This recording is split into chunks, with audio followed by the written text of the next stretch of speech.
a while, you know how much I love color. I use it so much in all of my creative projects. But today I wanted to move in a different direction. Instead of focusing on color, I wanted to focus on value. And so we're going to be using some black ink that I recently purchased and some new brushes that I'm dabbling with to create a beautiful art journal page using just black ink. So first of all, let's talk about our materials we'll be using today. Traditional Chinese ink in this silver black color. What's nice about this ink is it does have a little bit of silver mixed in with the black, so it gives you some really interesting results. I also have been playing around with a lot of sumi ink, and so either of these will work really well for this type of technique. This one basically just doesn't have any silver in it, and this one I really like for dip pen work. Both of these work very well for the dip pen, for adding in very deep washes and a lot of really intense color. I'm looking into using some different papers and playing around with some different techniques. So I got a set of these goat hair brushes and this Richardson brush. And so these ones have a very different feel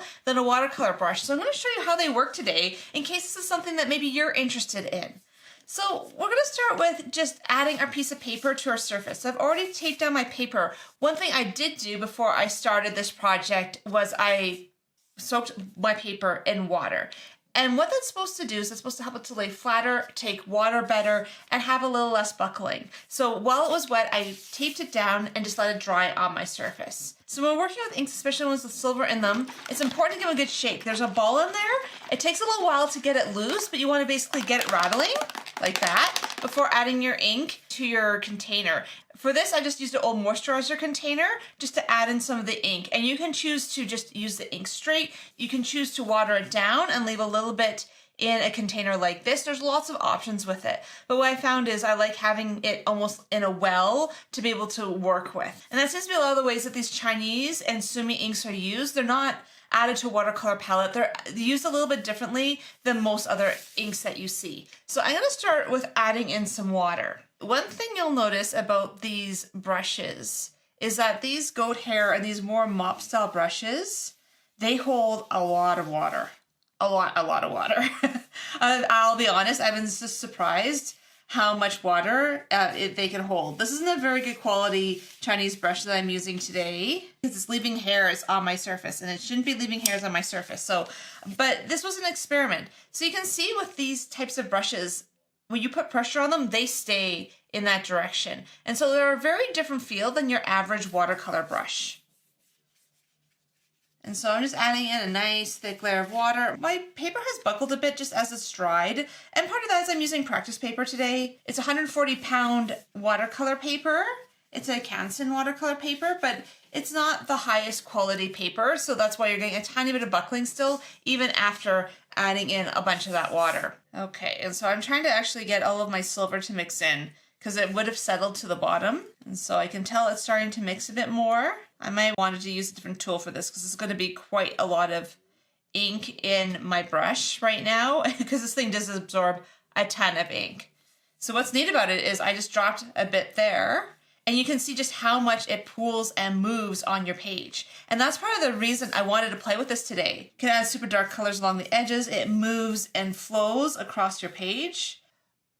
You can just see how much ink there was in that brush because it's gone completely dark. And even now I've added into a second clear thing of water and it's gone quite dark again.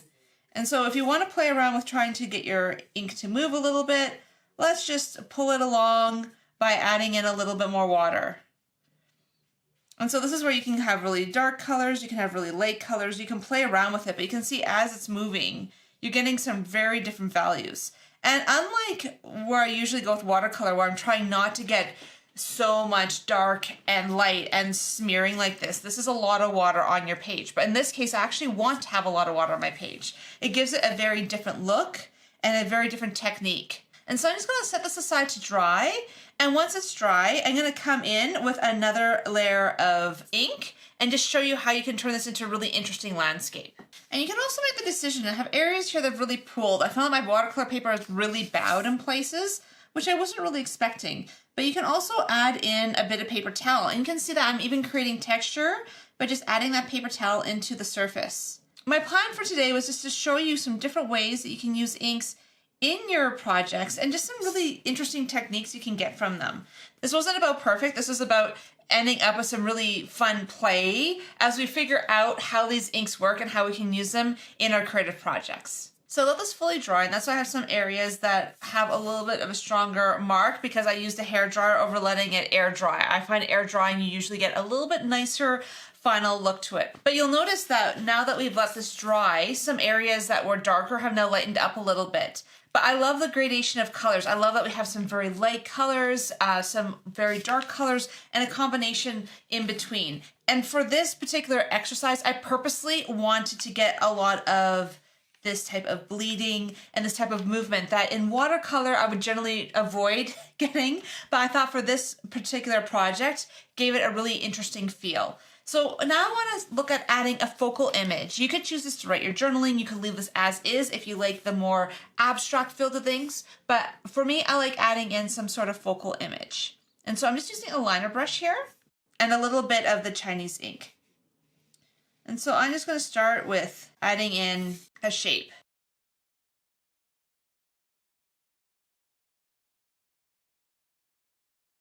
And this might not seem like anything, but it will make a lot more sense as we go along. I am putting in a fairly craggy looking tree.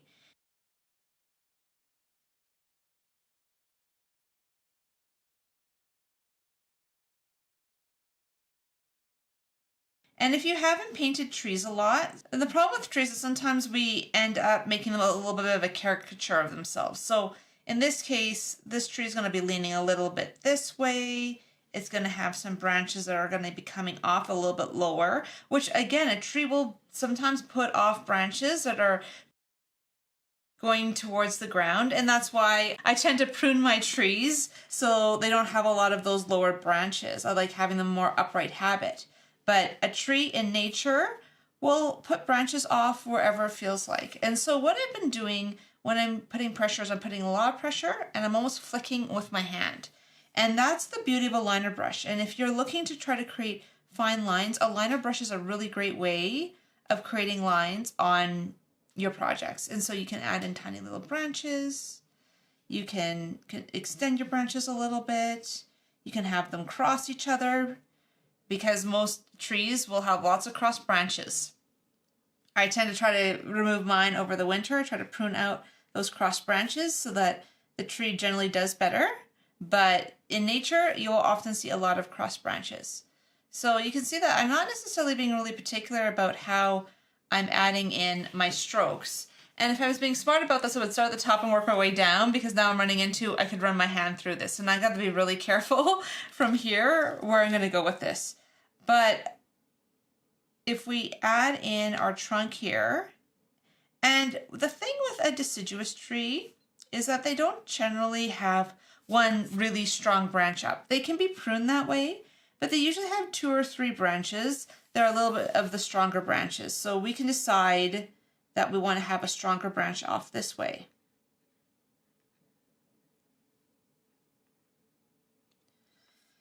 And I believe they're called leaders. Don't quote me on that, but there's a few main branches are kind of the leader branches, and then everything else kind of comes off of that. And that one's a little thick, but I will fix that kind of as I go. And that makes a much more realistic looking tree. Instead of having a tree that goes straight up and has a bunch of branches off of it, that would be more of a pine tree shape. But so often people will paint deciduous trees that way as well too. So I just wanted to show you where I go with my trees just to give them a little bit more of that natural look. And this is where you're taking advantage of good photos, of even just seeing a tree in winter. Gives you a really good sense of their shape, because especially if they've lost their branches, you can see what their shape is supposed to be. And because I live in a cold climate, today actually we ended up with a huge snowfall. It has to be at least a good 6 inches or more of snow on the ground today. And that's been a bit of a surprise. Thankfully, I don't have to shovel or go outside, but I've been seeing a lot of my neighbors trying to shovel their way out. But it's a good day to be looking at those trees and seeing what you can learn from them. And not every branch is going to be straight. This could be a branch that broke off, which is why it has that little curve on it. There's lots of different ways you can paint a tree. I think the key with it is trying to find a nice thin brush. Like I prefer to work with a liner brush and be able to get all these thin lines over starting with something too thick. Sometimes I'll start with a thicker brush just for the main branches, but I like being able to find that control by using the liner brush. And that's looking a lot more like a tree.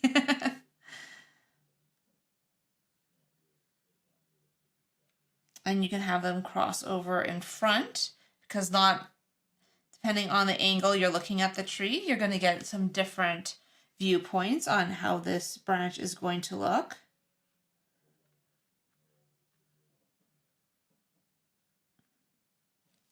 And one thing about branches that I find is they're usually thick.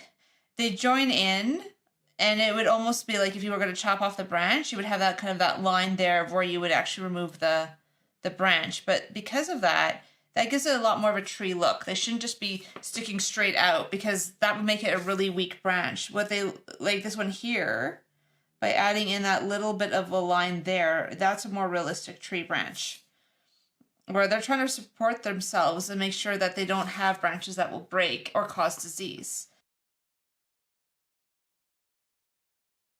Maybe this is a more detail than what you usually get for tree painting, but I wanted to really point out some of the things that makes a tree, because sometimes we can run into having kind of unrealistic looking trees, not because we're looking to try to paint trees that look unrealistic, but it's just part of the nature of the painting, especially if you're not accustomed to painting trees, or you don't have a lot of trees in your area to paint, or you only see them covered in leaves. It can be sometimes hard to tell. And what you'll also notice is that the branches get thinner and thinner the farther out they get. So with this one, I'm going to actually make it a bit thicker, because with this particular branches and all the branches attached to it, it would be a slightly thicker branch.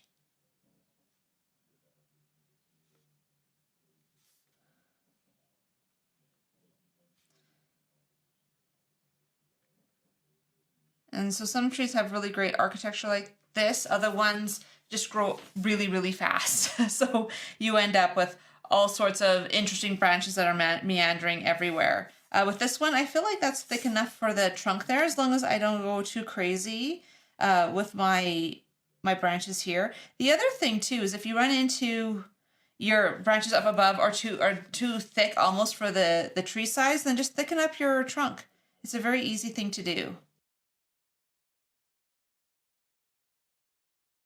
And so like this one here, I'm going to thicken back up again. And so this is not meant to be a perfectly trimmed tree that I'm painting here. And I think that's kind of the fun, is I like the therapeutic feel of painting trees and figuring out how you can create a really interesting tree with lots of very interesting branches and other aspects of it that really make it have a bit of character. And this is just a really great way of practicing painting trees. Because I feel like with everything, a lot of it is the brush practice, is understanding how to control your paintbrush. And what's nice about this one is if you start with a liner brush and you keep going really thinly with it, this gives you some really beautiful options for just where you can bring your tree. And I'm just doing little branches. And that's the thing, is you can go really crazy with the tiny little branches. You can also keep them wider. It's really up to you and what kind of look you want to your tree. And so with every art journal page, I love sharing with you some of my thoughts behind the project. And this one for me, a lot of it was creative play. I got some books at the library recently, and some of this technique actually comes from one of those books where I was looking just for some new ideas, some new inspiration, because it's easy to kind of fall into your own rut. And I love the idea of that constant learning and constantly figuring out, what can I do differently? What can I use that I already have, but maybe in a different way? Can I get a different brush? Like the Chinese style brushes that have a completely different feel than most of my watercolor brushes, and play with something different and see what I can get from it. Even the idea of playing with values over color. And that's one thing I do find I struggle with a lot in my painting. It's something I'm constantly trying to improve on, is the values part of painting, because it's so easy to fall into, we're always using those mid values. We don't have a lot of white. We don't have a lot of black. We have everything looking kind of similar. What I like about exercises like this is instead of focusing on color, you're focusing on value. And what I mean by value is like how much contrast to the darks and the lights do you have? And an exercise like this is fantastic for that. Instead of worrying about color, you can just focus on, do I have lots of lights? Do I have lots of darks? Do I have lots of really nice contrast? And this is a really easy and relaxing way of just practicing some of these fundamental techniques that can just make your painting and your creative play so much more rewarding. And what I love about this is you can see that it looks like it's being backlit. There's light, it's kind of stormy, it's kind of fun. And that's what I love about this whole contrasting tree effect. And I have to try to get over here because again, I should have worked left to right, but instead I worked right to left. And so now I have to worry about making sure that I don't get my hand in the ink I've already put down. And so getting those little tiny strokes isn't always easy. I like trying to flick with my wrist a little bit and just almost like pull it off the surface. That makes it a little bit easier to try to get those strokes. So this is going to end up being a journaling page. And I was thinking about the idea of rest, and maybe because I haven't had much rest lately. I find that my current teaching schedule and everything else has meant that I'm working a lot on the weekends, and I've realized just how bad I've been about finding rest in my week. Because I teach online on Zoom on Tuesday nights, and I also teach in person on Wednesday nights here in Calgary. And if you are interested in any of my online courses, those are really great if you're looking to improve your skills and you're looking for a little bit of one-on-one attention. Those classes, I limit to 12 people. They're great if you're looking for some individual help and individual care during those classes. And that's why I offer them on Zoom, because I do get a lot of students that aren't comfortable doing things themselves or just even want to build a creative practice and know that if it was up to them, they just wouldn't be able to fit it into their schedules. So it's a time they set aside every week to practice and to play. And so every week we work on new techniques, we work on new projects, and sometimes I send people away with homework. Sometimes I worry about more getting the techniques in and making sure everyone understands the techniques than necessarily finishing the page. And that allows people to take their time to figure out some things on their own and maybe do a little bit of play in their own time. And so if you're interested in any of my online classes, I've included them in the link below. Also, if you've enjoyed this video, if you could like it and subscribe. Every time you like a video, that really helps more people see it, and that just helps small channels like me grow. And so just thank you so much for your support and for taking the time to like and to comment and to subscribe.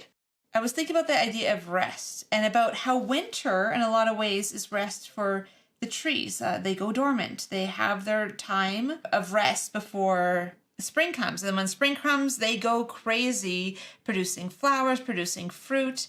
And that's why I wanted to do the tree that was in the middle of winter. One, because I'm experiencing winter myself right now, but more importantly, it's an opportunity to think about the idea of rest, of how can we find rest in our lives? And I find being a creator, I just find that I don't get as much rest as I hope. I find I do work a lot of weekends, more than I'd really prefer to, and I don't take a lot of breaks during the week. And so I've really been trying to make that Sunday is kind of my rest day. Some days it works, some days it doesn't work as well. I'm not always good about just shutting off and being able to rest and relax, but I would say with this tree as a reminder, take the time to rest, take the time to be, and just see what comes of it. So I added my journaling to finish up this page. I added it with both my Uni Posca white pens as well as my Jelly Roll white pens. And the words I put were, "The cold and dark may feel so bleak, but this is when the trees rest, conserving their energy and anticipating the sunshine that comes with spring." And I just really had that thought of right now, maybe the time for you to rest. Maybe it's your busy time of year, but I think thinking about our lives in a way that we have those periods of rest, whether that's just a little bit of rest every day, perhaps that's once a week, you take an afternoon off to rest in a way that is helpful for you. Whatever the case is, I think that we have these seasons in our lives, and it's meant to give us those times for rest, for rejuvenation, and to start just being our best in our lives. And that rest can go a long way for making the rest of the week feel so much better. So if you've enjoyed this video, if you could like it and just share it with somebody else. Every time that you like or share a video, that just helps me so much. And I hope you've enjoyed this tutorial, how to use values, how to paint a tree. And I hope this is something that you'll try in your own creative practice. So if you'd like to see another video about inks, click here. This is one I did earlier in the year where I was layering inks in the art journal and using a lot of color. So if you're into color, that's definitely a video I would suggest you check out. So I'll see you in that next video.